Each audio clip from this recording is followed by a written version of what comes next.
Sanjay, what do you think of the startup scene in India? Well, I've been seeing the startup scene in India now for over 15 years, and certainly, one has seen a fabulous evolution of the entire startup scenario. Companies are becoming more and more market aware. They are not building, Me Too or copycat solutions. They're building products and services that actually have a customer segment and are attempting to solve a real customer problem. And they're becoming more and more international class, more and more global in their outlook. And I think all that is just fantastic.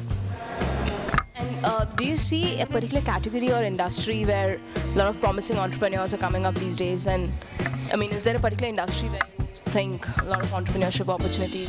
Yeah, so if you think about it, right, India is a very young country, and the growth in India is led by consumption largely, and therefore products and services that cater to the consumption needs of the Indian individual or the Indian, I think have great potential. For example, travel, entertainment, education, financial services, hospitality, healthcare, all of these areas have great potential, and because they cater to the needs of the individual.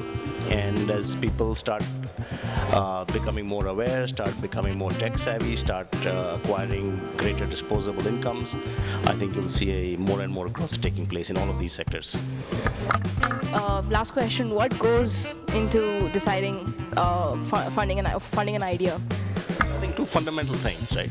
One is, of course, the people, and number two, how big and fast growing is the market opportunity. And then, of course, comes the other things like, how do you figure out what's the right way to tackle this market opportunity and how differentiated can you be? Thank you so much, Sanjay.